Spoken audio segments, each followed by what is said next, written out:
Russia sustains devastating losses on the battlefield as Ukrainian forces eliminate over 1,000 soldiers and destroy 8 tanks in just a single week of fighting. The situation grows increasingly dire for Moscow as critical military hardware continues to be destroyed at an alarming rate. Given the current pace of losses, military analysts are questioning Russia's ability to sustain this conflict long term. Could this mark a turning point in the war? And what does it mean for the future of this devastating conflict? Let's find out. The material losses suffered by Russian forces extend well beyond the 8 tanks destroyed in the past week. According to Ukrainian data, Russia has lost an astonishing 10,268 tanks since the invasion began. This staggering figure represents more than 3 times the number of operational tanks Russia was estimated to have at the start of the war. In addition, Russian forces have lost 21,346 armored combat vehicles, 24,148 artillery systems, and 1,307 multiple launch rocket systems. These losses present a significant challenge for Russia's military-industrial complex. While Russia has managed to activate thousands of older Soviet-era tanks from storage, many of these vehicles date back to the 1960s, 70s, and 80s. They lack the advanced armor, fire control systems, and countermeasures of modern tanks, making them vulnerable on today's battlefield.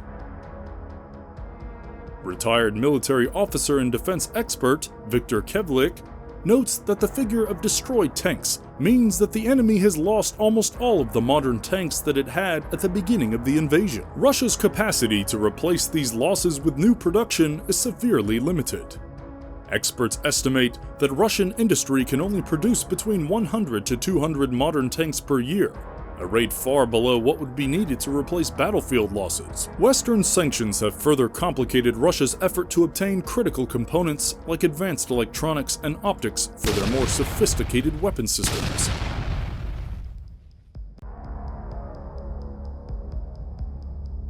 Perhaps even more concerning for Moscow than the material losses are the human casualties. The loss of over 1,000 soldiers in a single week represents a devastating toll that ripples through Russian society. According to Ukrainian claims, the total number of Russian military personnel killed or wounded has reached 883,950. A figure that, if accurate, would represent one of the most significant military losses in modern history. Independent verification of these numbers is challenging. However, investigations by independent Russian media projects like iStories have reported that more than 90,000 Russian soldiers had been killed, seriously wounded, or gone missing by late 2022, with the number certainly much higher now. The actual figures are likely somewhere between Russian and Ukrainian claims, but even conservative estimates suggest an enormous human cost. The demographic impact of these losses is particularly significant for Russia, which was already facing a population decline before the war. The conflict primarily affects young men of reproductive age and ethnic minorities from regions like Dagestan, Buryatia, and Tuva have suffered disproportionately high casualties. This pattern threatens to have long-term destructive impacts on these communities. Further compounding Russia's demographic challenges is the exodus of hundreds of thousands of Russians who have fled the country since the invasion began.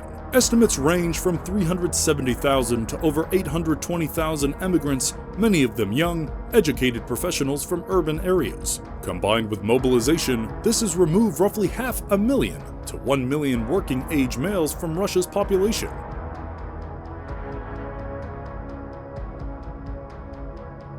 While the current conflict in Ukraine has resulted in staggering losses for Russia, it's worth examining how these compare to historical precedents.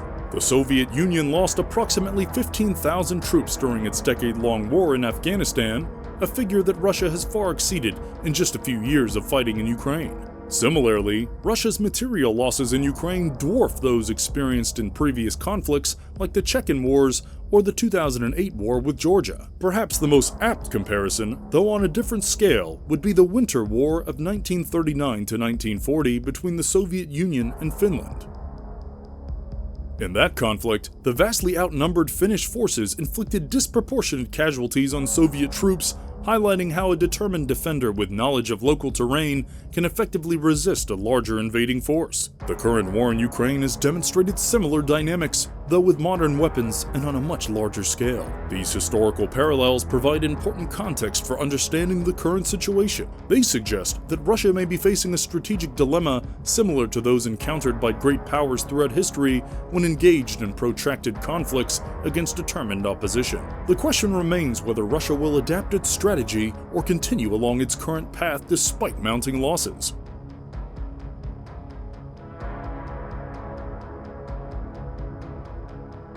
When discussing casualty figures in this conflict, it's important to acknowledge the challenges in obtaining accurate information. Both Russia and Ukraine have strategic interests in either downplaying or inflating casualty numbers. As the saying goes, truth is often the first casualty of war.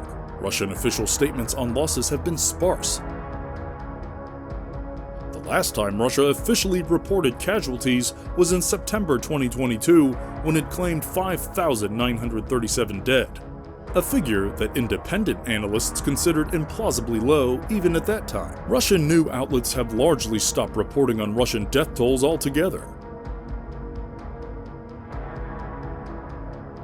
On the Ukrainian side, President Volodymyr Zelensky stated in February 2025 that Russia had lost almost 350,000 soldiers killed, another 50 to 70,000 missing, and 600 to 700,000 wounded.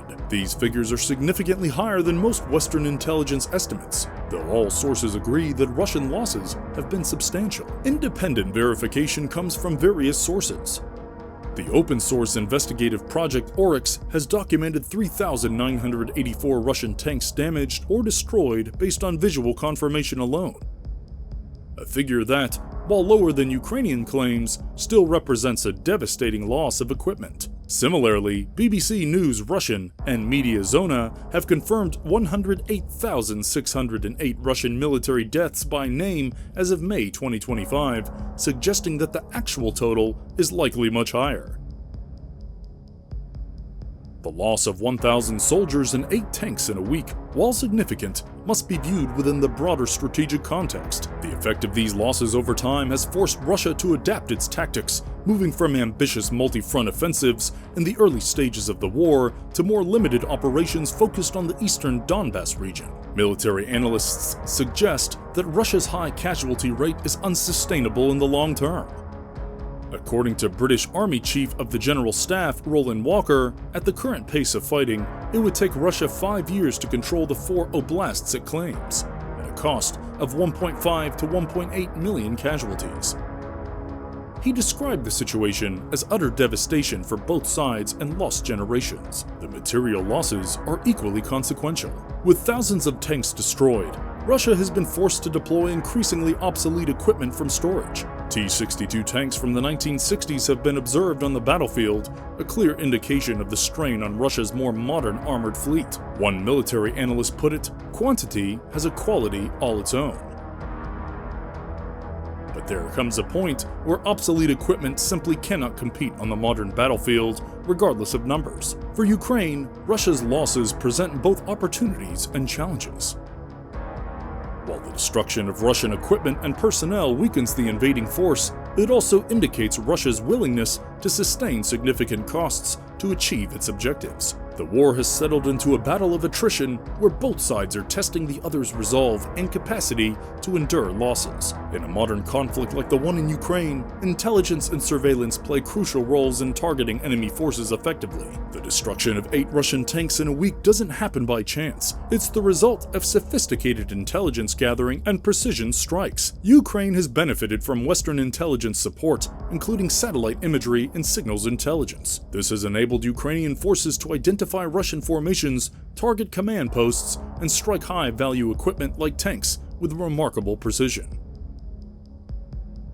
Advanced anti-tank weapons supplied by Western allies such as the Javelin missile system and the NLAW, next-generation light anti-tank weapon, have proven particularly effective against Russian armor. Russia, meanwhile, has struggled with intelligence failures throughout the conflict. Reports suggest that Russian forces often lack accurate information about Ukrainian positions and capabilities, leading to ill-conceived attacks and unnecessary losses. The destruction of numerous Russian command posts and the deaths of several high-ranking officers early in the conflict point to significant vulnerabilities in Russia's command and control structure. The information battle extends beyond the battlefield. Both sides leverage social media and other channels to shape perceptions of the conflict. Videos of destroyed Russian tanks circulate widely online, boosting Ukrainian morale while potentially undermining Russian support for the war. The psychological impact of these losses should not be underestimated.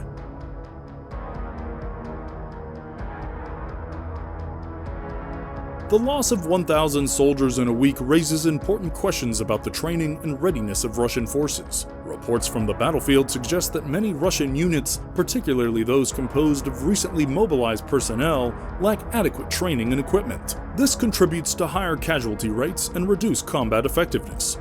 Ukrainian soldiers, by contrast, have increasingly received training from NATO countries, focusing on tactics to counter Russian advantages in artillery and numbers. This training, combined with growing familiarity with Western weapon systems, has enhanced Ukraine's ability to inflict casualties on Russian forces while minimizing their own losses.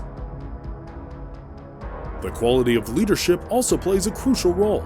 Russia has lost an unusually high number of senior officers during the conflict, disrupting command structures and forcing less experienced officers into leadership positions. Additionally, reports of Russian barrier troops, units positioned behind frontline forces to prevent retreat, suggest serious morale and discipline issues within some Russian formations. These factors combine to create a situation where Russian forces, despite numerical advantages in certain areas, face significant challenges in effectively projecting combat power. Each tank lost and each soldier killed or wounded further erodes Russia's military capability, creating a negative feedback loop that becomes increasingly difficult to reverse. If you found this analysis informative, please consider subscribing to our channel and sharing this video with others interested in understanding this complex conflict. Your support enables us to continue providing context and clarity amid the fog of war.